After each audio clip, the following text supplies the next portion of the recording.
Les 200 années d'innovation passées n'ont pas détruit l'emploi. Là où c'est un peu plus contrasté, un peu plus discuté, c'est sur les innovations des 10-20 dernières années.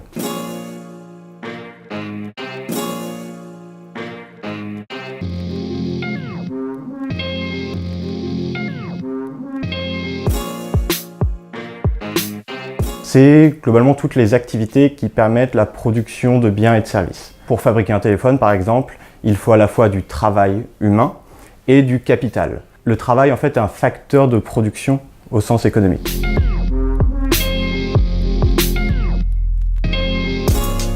Cette inquiétude, elle date pas d'hier. Si on prend par exemple ce qui se passait au début du 19e siècle, donc globalement avec la révolution industrielle, il y a eu l'arrivée de nouvelles machines, de pas mal d'innovations. Et on a eu déjà à cette époque des premières révoltes, donc de la part des personnes, des tisserands, qui avaient peur de voir leur emploi remplacé par des machines. En l'occurrence, ils avaient relativement raison, parce que si vous regardez maintenant, c'est vrai qu'il n'y a plus de tisserands. Mais en dehors du côté individuel, la question qu'on se pose, c'est plutôt dans sa globalité, est-ce que l'innovation va entraîner plutôt de la création de l'emploi, donc davantage de jobs, de métiers, ou plutôt de la destruction de l'emploi? Et là, on arrive en fait sur une notion en économie qu'on connaît bien, qui est la notion de destruction créatrice de Joseph Schumpeter.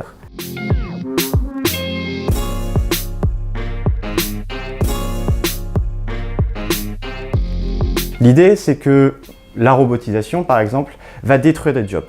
Ça, il n'y a pas de doute là-dessus. Par exemple, si vous travaillez dans un magasin, il y a une caisse automatique, il y a bien un métier qui directement va être détruit. Par contre, ce qu'il faut bien comprendre, c'est qu'en fait, l'arrivée de machines, ça va permettre aussi des gains de productivité, ça va permettre des baisses de coûts et ça va potentiellement permettre la création de nouveaux emplois. Alors, soit pour créer la machine, soit dans plein d'autres secteurs, juste parce que la baisse des prix peut entraîner une hausse du pouvoir d'achat.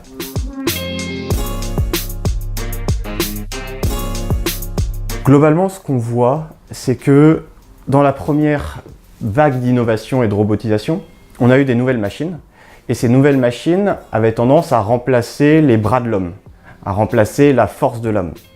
Et donc l'homme s'est adapté. Il s'est dit, ok, il y a une machine qui fait mieux le boulot manuel que moi, en tout cas certains boulots manuels, et les machines sont plus fortes que moi. Dans ce cas-là, moi, en tant qu'homme, je dois faire quoi? Je m'adapte et finalement, je joue sur mon avantage comparatif de l'époque sur la machine, qui est le cerveau humain, l'intelligence, la capacité de réflexion.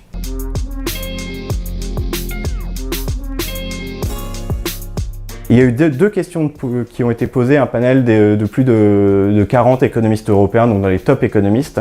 La première, c'était est-ce que justement cette nouvelle vague peut entraîner dans les pays développés une hausse du chômage de longue durée chez les travailleurs peu qualifiés? Les économistes sont très partagés. On a à peu près la moitié qui pense que oui, ça va entraîner plus de chômage de longue durée chez les non qualifiés, et la moitié qui pense que non, ça ne va pas entraîner plus de chômage. Et ce qui est intéressant, c'est la réponse à la deuxième question, donc c'est le même panel, et là la question est, est-ce que cette vague et l'intelligence artificielle vont permettre des bénéfices pour l'économie, et en théorie, si ces bénéfices sont bien redistribués, une hausse du bien-être global. Et là, justement, les économistes répondent vraiment oui en majorité. Avec souvent un bémol, c'est que l'innovation, la robotisation a le potentiel, en tout cas sur le papier, à améliorer la situation. Mais techniquement, ça implique forcément de mettre en place des processus de redistribution pour éviter que les personnes qui seront impactées négativement, finalement, souffrent de cela.